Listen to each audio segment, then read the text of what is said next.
Good evening, you're watching World News Tonight on TVP World. I'm Aaron Darman. World leaders are gathering in Egypt tonight as all living Israeli hostages and Palestinian detainees are freed, and Donald Trump is celebrated as a peacemaker in the Middle East. But what does a ceasefire in Gaza mean for the war in Ukraine? More in just a moment. First, tonight's headlines. A warning shot to Russia. President Trump says Washington could send long-range Tomahawk missiles to Ukraine. Brussels signs off on hundreds of millions of euros for Ukraine's winter war preparedness. And the Dutch government takes control of Chinese-owned chipmaker Nexperia. But we begin tonight in the Middle East, where Donald Trump says the, quote, long and painful nightmare is over. The US president stopping over in Tel Aviv to address lawmakers and mark the release of all living Israeli hostages by Hamas before heading to Egypt for a summit on Gaza's future. As Randy Potts reports, Europe is now pondering one question. Can Trump do the same in Ukraine?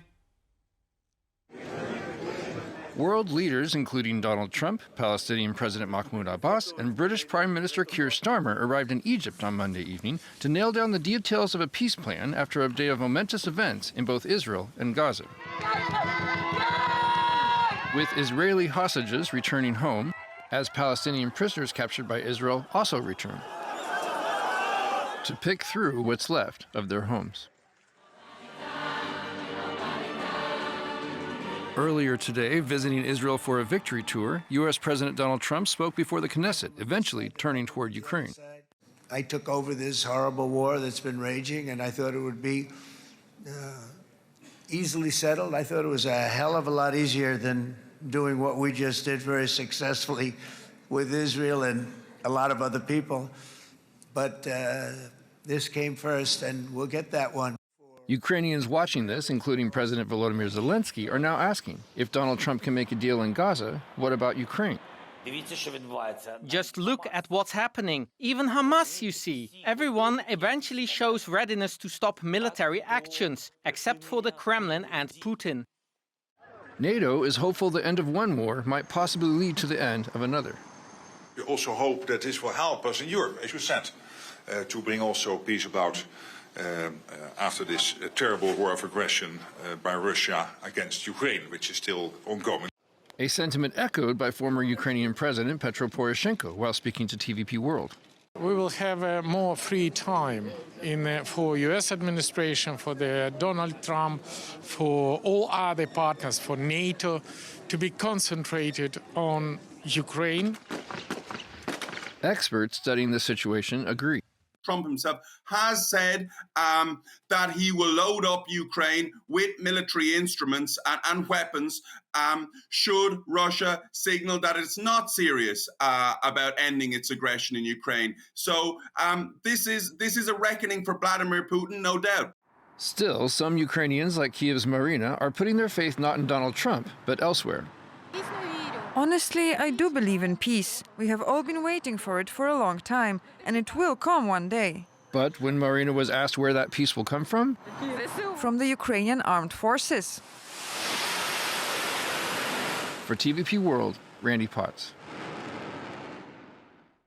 And speaking aboard Air Force One on his way to Israel, Donald Trump once again warned that his administration could deliver long-range Tomahawk missiles to Kyiv if Russia refuses to stop the war in Ukraine.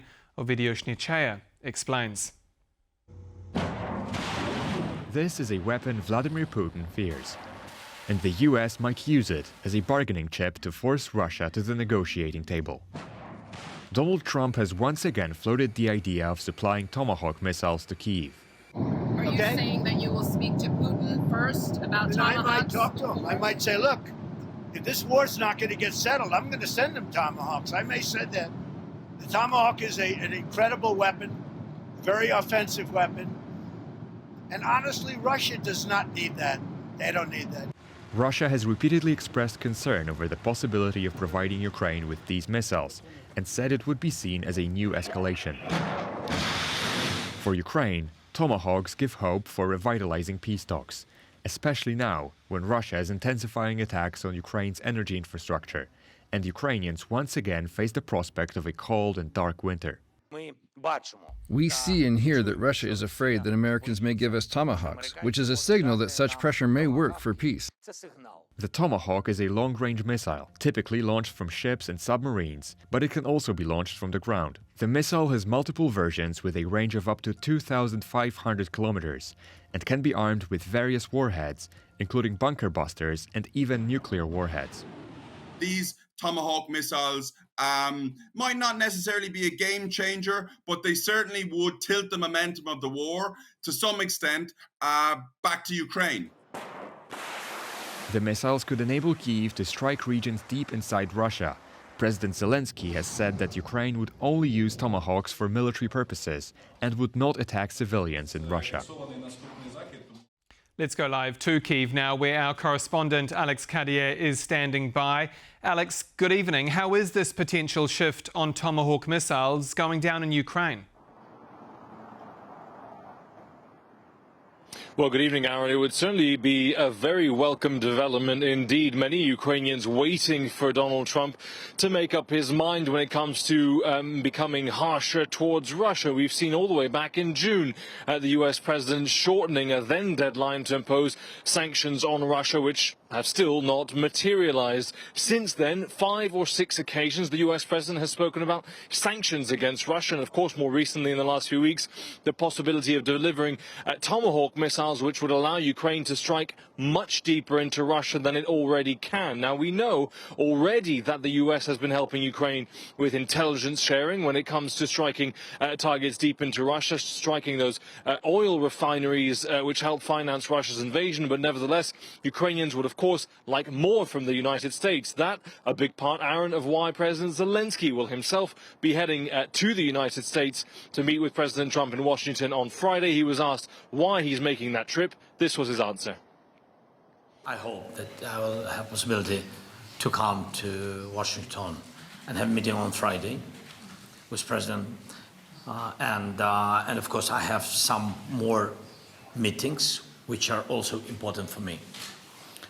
Some military companies which are important. I want to not to share details about it, and also maybe also some meetings with senators, congressmen. The EU's top diplomat, Kaja Kallas, was in Kyiv today. What's Europe's role in the next phase of the war? Yeah, well, that's the other side of this coin, Aaron. Of course, we heard from that clip from President Zelensky, and so many Ukrainians are aware of this. Nobody packs a punch like the United States when it comes to military hardware. But this country still has to run in the meantime. And of course, those strikes on energy infrastructure have caused blackouts right here in Kyiv, rolling blackouts in Chernihiv, in Zaporizhia, and other parts of the country. And therefore, the EU can support Ukraine like it has done since the start of full-scale invasion, with financial support, with generators, with funding for infrastructure repairs, and continuing the running every day of the Ukrainian state. So on the one hand, we expect that meeting between President Zelensky and President Trump when it comes to more military hardware for Ukraine. In the meantime, the European Union will continue to support Ukraine with financial support. Aaron. Big week ahead. Alex Cadier, thank you from Kyiv. A political outcry over the man nominated to be the Czech Republic's next foreign minister is threatening to derail efforts to form a new government. Filip Turek is a leading figure in the far-right populist Motorists Party and stands accused of sharing a slew of racist and homophobic social media posts online. Now, Czech President Petr Pavel has weighed into this saga. Andrew Sweeney reports. Nominated to Czechia's top diplomatic post as part of a potential government coalition with Andrzej Babis's ANO party, Filip Turek's history of questionable comments has caused a political furore in Prague. Amongst other things, he's accused of making racist comments about Barack Obama, praising Adolf Hitler and Benito Mussolini, and supporting domestic violence. When asked by reporters on Monday about his reaction to the accusations against Turek, Czech President Petr Pavel said he does not want to draw premature conclusions. If the accusations are true, then of course this will be a fundamental problem. However, I will wait for the outcome of Babiš's negotiations with motorist leader Petr Marcinka and Filip Turek. Of course, if necessary, I will meet with them. President Pavel, who won the presidential election running against Babiš in 2023, has a right to reject nominees to ministerial posts. The Czech constitution is quite clear. It says that the prime minister nominates, the president approves. It doesn't give the president too much space for refusing certain ministers, but of course it also does not give any time limits. Motoriste's Marcinka has adamantly ruled out removing Turek as a nominee, leaving Babiš, who's hoping to govern with the anti-EU pro-Russia SPD, along with Motoriste, in a difficult position. Babiš took to social media on Sunday to call on his supporters to make Motoriste change tact. The best solution will be for the motorists to put experts like the SPD in the government. Absolutely ideal. So, try writing to Marcinka. Maybe you can talk them into it. I couldn't. With Babiš dependent on Motoriste and the SPD for a parliamentary majority, the billionaire businessman may have limited options during negotiations. Mr. Babiš simply has to work with these two parties, one of which is an extremist or extreme right party. The other one is national populist party, and they will really find it very difficult to work together. Former MEP Jan Zahradil, who was previously a member of a former ruling ODS party, is being touted as an alternative for the foreign minister post. For TVP World, Andrew Sweeney. The Dutch government has seized control of Chinese-owned computer chipmaker Nexperia to protect the country's semiconductor supply. It comes just weeks after Washington blacklisted a handful of China's tech subsidiaries. And as Maciej Wielowski reports, the move ramps up tensions between Europe and Beijing. Reignited in the past few days, global trade tensions are spilling over into Europe. Citing national security concerns, the Dutch government on Monday seized control of Chinese chipmaker Nexperia. Speaking exclusively to TVP World, Dutch Foreign Minister David Van Wiel explained his country's decision. Well, this was not aimed against China. This was aimed to preserve this essential knowledge of this company for the Netherlands, for the European market.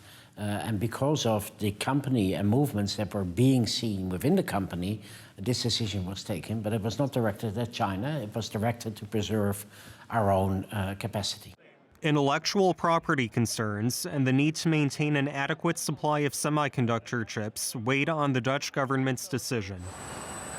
Europe's automotive sector relies heavily on semiconductors made by Chinese firms. Dutch government might have acted to prevent the new regulations from essentially shutting off the production in Europe. The U.S. government's crackdown and expanded blacklists on Chinese tech subsidiaries signed into law in late September may also have had an impact. According to those, subsidiaries of Chinese companies, even those located abroad, would be subject to American controls, which will have, I think, overwhelming impact. Though Nexperia is headquartered in the Netherlands, it operates as a subsidiary of Wingtech Technologies, which is partly owned by the Chinese government. The Dutch government's move highlights Europe's toughening stance against China, which comes just days after a resurgence in trade tensions between the world's two biggest economies. China last week expanded its restrictions on exports of rare earths, critical elements used to produce sophisticated tech equipment from smartphones to aircraft engines. That prompted a sharp reaction from U.S. President Donald Trump, who threatened China with tariffs of 100% and considered backing out of upcoming trade talks. Even though Trump appeared to tone down the rhetoric in a post on Truth Social over the weekend, Beijing said it is fully prepared for a trade war. If the U.S. insists on going the wrong way, China will surely take resolute countermeasures to protect its legitimate rights and interests. From the U.S. to China to Europe, trade tensions are heating up once again, and that could be an ominous sign for the global economy. Maciej Wilowski for TVP World. As the war in Ukraine continues, so too do the prisoner exchanges between Moscow and Kyiv. But despite freedom prompting celebrations and joy, the time spent in Russian captivity can often leave long-lasting scars. Karolina Stolzmann has more. For Putin's regime, it's not enough to capture Ukrainian soldiers and hold them prisoner. For many of the now released prisoners of war, their captivity has left marks that are almost impossible to remove. A woman came, a nurse I think, and she told me, "Don't worry, when you get home you'll be able to erase it." I didn't understand what she was talking about. I saw it 1 week later. How is a person even supposed to react to this? For many Ukrainian prisoners of war, returning from Russian captivity is just the beginning of a long road back to normalcy. My doctors have already made some injections into the skin. Next, it will be laser treatments and something to smooth the skin out. I'm a human being. I want to be able to go to the beach in the summer. I don't want to swim in a t-shirt. It's not nice. Andriy isn't the only one who has suffered disfigurement at the hands of Russia. I know a guy, they carved a swastika on his head with a knife. But many of the prisoners didn't even survive captivity. I saw 4 people beaten to death in prison. Being held captive, witnessing the murders of others, fighting for your own survival, it's something the human mind struggles to comprehend. Captivity felt like a never-ending day. It's like these 3 years never existed. The released prisoners aren't giving up hope and are doing everything they can to cope with their trauma. I made my first model when I was really depressed. It helps me concentrate. And every little thing has the power to help. We don't just assemble robots or other things. It's like we are reassembling ourselves. For TVP World, Karolina Stolzmann. Returning now to our top stories, the ceasefire in Gaza and ongoing war in Ukraine. And joining me to break it all down is Karin von Hippel, Distinguished Fellow at the Royal United Services Institute. Good evening, ma'am. Good evening. I want to start in the Middle East. A standing ovation for Donald Trump in the Israeli parliament, a hostage exchange, a ceasefire. Is President Trump proving himself to be the ultimate peacemaker he's been claiming to be? Well, in this particular case, yes. I think, there's hope now that that he might be able to apply more pressure onto Ukraine. And I know they had a conversation with Zelensky today. The real issue with him is his staying power. Will he be able to stay focused, make sure his team stays focused, make sure all the hard work that's yet to come in Gaza can happen? And that really will only happen with sustained effort. We're just at the very beginning of a really long, definitely a very difficult process with so many challenges along the way. And I want to talk about Ukraine in just a moment. Speaking of this specific ceasefire, do you expect it to hold? You mentioned there a long road ahead. I guess the question is as well, given the living hostages have now been released by Hamas, what is the incentive of Israel to keep the peace? Well, there's a lot of pressure on Israel by President Trump, as we know. And then, of course, there will be pressure on Hamas as well, because not everyone is sure that Hamas will abide by the agreement as well. And they have Qatar, Egypt, and Turkey putting pressure on them. I think, though, that the joy that we saw in both populations, both in Israel and in the Palestinian territories, not just in Gaza, would be so overwhelming that a leader would be very unpopular if they went back to war, at least in the near future. They'd have to have a very good reason to do so. And I think Donald Trump would see his reputation tarnished if that happens. So I think at least for the next few months, I think it will chug along. It depends on, so many factors, but I think it will go ahead. But then, this is going to take years, as we know. There's so many other challenges, not just disarmament, about rebuilding, where the money's going to come from. What is the technocratic government going to look like? What will the roles be for these internationals, for Donald Trump, for Tony Blair, and others who will sit on this, or chair, in the case of Donald Trump, on this board? So there's so many issues they still need to work out, but we're in a very good place. We haven't been in a place like this in a long time. So, he's able to brag, and I think we'll all give him the credit for it this time. Looking at Ukraine then, President Trump today saying, quote, "We have to get Russia done." What does this Middle East deal mean for Kyiv? I think it just gives them hope that Trump can put additional pressure on Russia. Of course, he doesn't have the same sort of relationship with Putin that he does with Netanyahu. And I think Netanyahu also saw himself cornered. Russia's been cornered for a very long time, doesn't seem to mind in the same way. So I don't know. I mean, if he can pull this one off, certainly he will deserve a Nobel Prize next year. But it'd be great if he put pressure on Putin and also gave Ukraine additional financial support, military support, what they need to protect themselves, to defend themselves, but also go on the offensive when they're ready. I'm interested in Russia's positioning on this plan because Vladimir Putin has publicly backed this Gaza ceasefire plan. But do you see that as a mistake on his part because America's attention might now turn to Russia?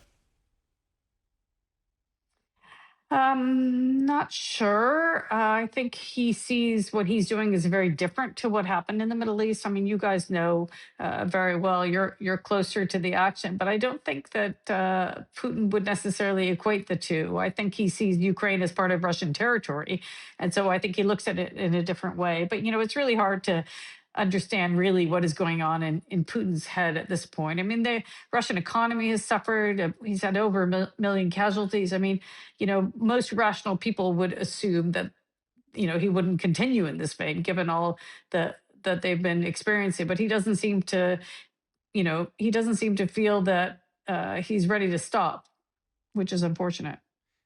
These warnings or cautious comments from Trump that he could deliver Tomahawks to Kyiv again today, do you see that landing with Vladimir Putin as a real threat, a real warning to the Kremlin? Well, I mean, it would be nice if Trump actually followed through on one of these promises to Zelensky. He's offered military support several times. He's threatened Russia with all sorts of sanctions and additional sanctions secondary sanctions like on China and India. So far, just India has had those sanctions. So it would be good if he followed through on some of those threats to Russia. For whatever reason, no one really understands. He has not been pushing Putin that hard yet. Well, President Trump also revealed details of his envoy Steve Witkoff's first meeting with Putin today, saying Witkoff had, quote, "no idea about Russia and wasn't that interested." So to your point, has Donald Trump and the White House administration too often been blind to the Kremlin's threats since he took office?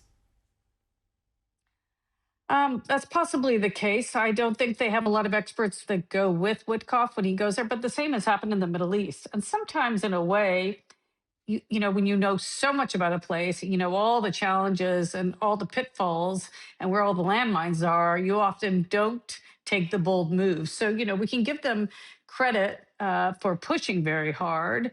You don't necessarily have to be an expert. I don't think Trump either understands a lot of the ins and outs of what's going on in Gaza. Maybe his son-in-law does, and maybe some other people in his cabinet do. But it's not a foreign policy expert team that he has there. It's a team that's ready to apply pressure in the right motives, in the right situations. But so far, as we were saying, not yet with President Putin, unfortunately. So Donald Trump's type of diplomacy, his bold diplomacy, if we can call it that, could be the right diplomacy for this era. I think so. I think so in these particular cases because both Putin and Netanyahu are incredibly stubborn. And so Trump pushes even further than they do. I mean, Trump's negotiating style is to push so hard that he ends up in a much better situation than he might have been had he just gone through a normal negotiating process. And that's what he's always done in business.